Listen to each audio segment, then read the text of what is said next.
गिद्धराज जटायु महात्मा कैसे हो गए, चलिए जानते हैं इस वीडियो में और उनके उपकार। तर्क देने वाले कहते रहते हैं कि एक पशु को मारते हैं और एक पशु को उद्धार करने के लिए उसका दाह संस्कार करते हैं, परंतु ऐसा नहीं है। भगवान राम को जब सीता जी बताती हैं कि यह हिरण अत्यंत खूबसूरत है, हम इसे अयोध्या ले जाएंगे और वहाँ ले जाकर लोगों को दिखाएंगे कि यह सोने का हिरण है, तभी तो राम उसे पकड़ने के लिए जाते हैं। राम को उस हिरण को मारना होता तो वहीं से बाण चलाते और वह हिरण मर जाता। जिस प्रकार से इंद्र के पुत्र जो कि कौवे रूप में आया था उसको बाण चलाकर उसके पीछे बाण लगा दिए थे, उसी प्रकार से चला देते, परंतु राम ने ऐसा नहीं किया। उसके पीछे भागे और दूर जाकर जब उनके समझ में आया कि ये निशाचर है, ये राक्षस है, तब उस पर बाण चलाया। बाण चलाते ही उसने चिल्लाया, हे लक्ष्मण, हे सीते, रक्षा करो, और भी राम की आवाज में। मगर लक्ष्मण जी यह बात समझ जाते हैं कि असुरों की माया हो सकती है, राम को कोई संसार में नहीं मार सकता, परंतु लक्ष्मण जी की सीता जी के हट के सामने नहीं चली। सीता की हट और सीता का मर्यादा का उल्लंघन वाला वीडियो देखने के लिए आप डिस्क्रिप्शन में जाकर हमारे वीडियो को देख सकते हैं, जिसका लिंक डिस्क्रिप्शन बॉक्स में मिल जाएगा आप लोगों को। लक्ष्मण जी सीता के हट के सामने नहीं टिक पाए और उनको राम के पीछे जाना ही पड़ा। राम के पीछे जब चले जाते हैं तो मौका साधकर रावण उन सीता जी को चुरा ले जाता है, यानी उनका जबरन हरण कर ले जाता है।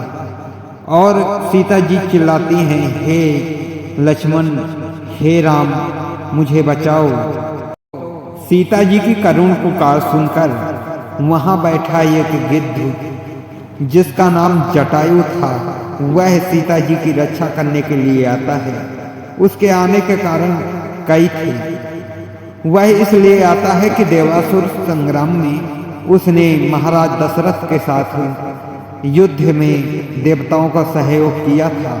इस प्रकार से महाराज दशरथ और जटायु दोनों मित्र हुए और मित्र के पुत्र वधु अपनी पुत्र वधु होती है। इस प्रकार से सीता जी को अपनी पुत्र मानकर उन्होंने उसकी रक्षा की थी और रक्षा करने की कोशिश की थी। हालांकि जटायु एक मांस खाने वाला पक्षी होता है जो कि गिद्ध था, परंतु देखिए उसकी महानता, इसीलिए तो राम ने उसे महात्मा जटायु नाम से संबोधित किया था। पक्षी होने के बावजूद भी महात्मा जटायु आज के मनुष्यों से कितने महान थे, इसी बात से आप अंदाजा लगा सकते हैं। आजकल किसी औरत की इज्जत लूट जाए, परंतु किसी औरत को कोई छेड़ रहा हो, मगर वहाँ खड़े लोग बस तमाशा देखेंगे और आनंद का अनुभव करेंगे, कहेंगे कि आनंद आ रहा है, बड़ा अच्छा हो रहा है। परंतु सीता जी के करुण पुकार सुनकर जटायु ने तो कम से कम प्रयास तो किया था उन्हें बचाने का, मगर सफल भले ही ना हो पाए।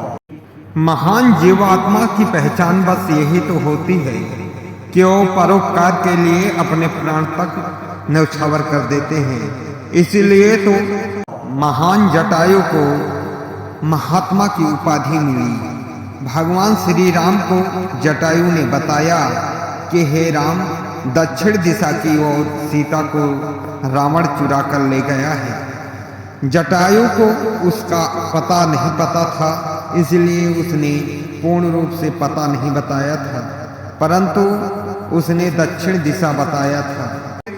धन्य है जटायु जो प्रभु राम के गोद में अपने प्राणों को न्यौछावर किए और उनके हाथों से मुखाग्नि पाई। ऐसे महापुरुष बहुत कम मिलते हैं।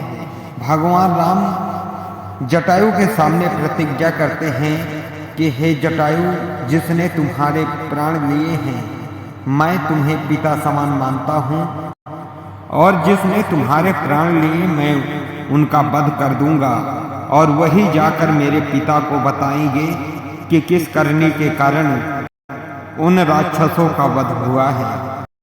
महात्मा जटायु की तरह बहुत कम जीव जंतु या कि मनुष्य मिलते हैं जो कि दूसरों के लिए अपने प्राणों को न्यौछावर कर दें, इसलिए तो वो सीधा वैकुंठ धाम गए। दोस्तों, जटायु का परोपकार कैसा लगा आप लोगों को कमेंट में ज़रूर बताएं और हमारे वीडियो को लाइक करें। जय